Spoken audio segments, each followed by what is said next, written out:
It was an unusually hot summer afternoon in Pinewood, a sleepy little suburb where everyone seemed to know everyone else. Clara, a spirited 14-year-old girl with an insatiable curiosity, was lounging on a pool chair by the neighborhood pool. She had her favorite book in hand but was only half reading it, her mind wandering as it often did. Life in Pinewood was predictable, and Clara often found herself daydreaming of adventures far beyond the quiet streets she called home. That day, however, her wish for something extraordinary was about to come true. She first noticed him standing awkwardly by the pool entrance. The boy, if you could call him that, seemed about her age but was distinctly peculiar. He wore an oversized hoodie despite the heat, and his pale complexion seemed almost luminous under the sun. What struck Clara the most was his eyes, large, reflective, and swirling with hues that didn't seem entirely natural. She watched as he cautiously stepped closer to the pool, his movements jerky and uncoordinated.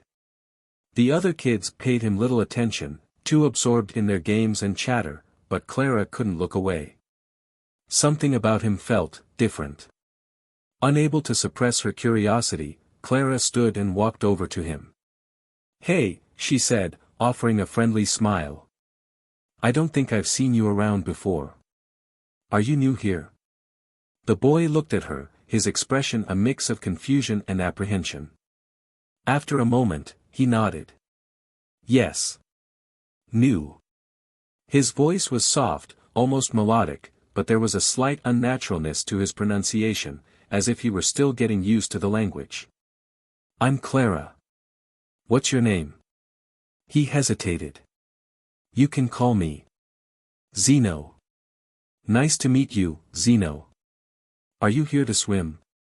His gaze shifted to the water, and a flicker of unease crossed his face. "Swim? No. I observe." Clara tilted her head, intrigued. "You don't know how to swim, do you?" Zeno's eyes widened slightly, and he shook his head. "No. I have never engaged in this activity." "It's easy once you get the hang of it," Clara said, her excitement building. "I could teach you if you want." Zeno hesitated, glancing around as if to ensure no one else was listening. Then he leaned closer and whispered, "You would do this for me? Even though I am different?" Clara's brows knitted together. "Different? Everyone's different in some way. Besides, you seem nice. Why wouldn't I?" For the first time, Zeno smiled. It was small and tentative, but it lit up his otherworldly features. "Thank you. I would like to learn." The lessons began the next day. Clara arrived early at the pool, and sure enough, Zeno was already there, sitting cross-legged at the edge and studying the water with an intensity that made her chuckle. "All right," Clara said, setting her bag down. "First things first. You need to change into a swimsuit. Do you have one?" Zeno blinked. "Swim suit." Clara sighed, suppressing a grin. "Wait here." She ran to the pool's lost and found and returned with a pair of plain swim trunks. "Here, put these on." A few minutes later, Zeno emerged from the changing room, looking even more out of place but undeniably determined. Clara led him to the shallow end of the pool. "Okay, step in slowly. The water's cold at first, but you'll get used to it." Zeno followed her instructions with a mixture of caution and fascination. The moment his feet touched the water, he gasped. "It is unlike anything I have felt before." Clara laughed. "Yeah, it's pretty great, isn't it? Now, hold on to the edge, and I'll show you how to float." The first lesson was challenging. Zeno's movements were stiff, and he seemed overly concerned about keeping his head above water. But Clara was patient, encouraging him every step of the way. Gradually, he began to relax, and by the end of the hour, he managed to float on his back for a few seconds without panicking. As the days turned into weeks, Zeno's progress was remarkable. He was a quick learner, and his enthusiasm was contagious. Clara found herself looking forward to their lessons, not just because of the joy of teaching but because of the bond they were forming. In return, Zeno shared snippets of his world with her. He spoke of distant stars and uncharted galaxies, of civilizations that thrived in ways she could scarcely imagine. At first, Clara thought he was joking or exceptionally creative, but the sincerity in his voice made her wonder. One evening, as the sun dipped below the horizon and painted the sky in hues of orange and pink, Clara couldn't hold back her curiosity any longer. "Zeno," she said, sitting on the pool's edge beside him. "You're not from around here, are you? And I don't just mean Pinewood." Zeno hesitated, then nodded. "You are correct. I am not from this planet." Clara's breath caught, but she didn't feel fear. Instead, a thrill of excitement coursed through her. "I knew it. You're an alien." Zeno winced at the term but nodded again. "In your language, yes.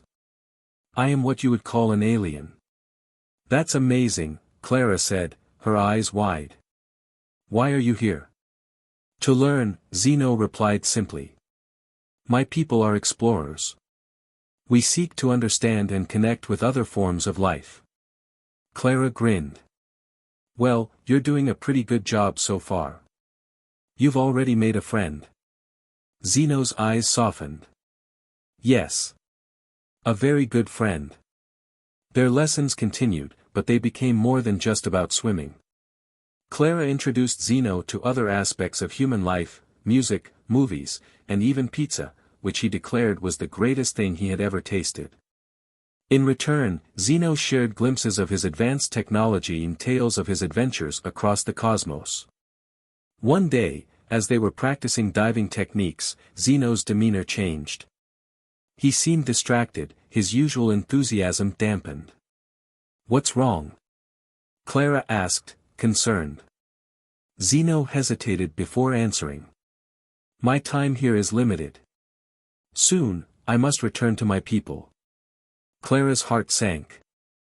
"But why? You could stay. There's so much more to see and do." Zeno shook his head. "My mission is complete. I have learned what I needed to learn. But I will never forget you, Clara."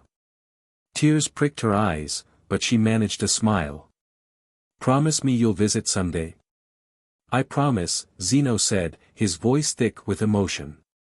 On his final day, Zeno and Clara shared one last swim under the starlit sky. As they floated side by side, Clara reached out and took his hand. "Thank you for being my friend, Zeno. You've made this the best summer of my life." "And you, mine," Zeno replied. When the time came for him to leave, Zeno stood at the edge of the pool, his hoodie back on and his otherworldly features hidden once more. With a final smile, he whispered, "Goodbye, Clara," and vanished into the night. Clara stood there for a long time, staring at the spot where he had been. Though her heart ached, she felt a profound sense of gratitude. She had wished for an adventure, and Zeno had given her that and so much more.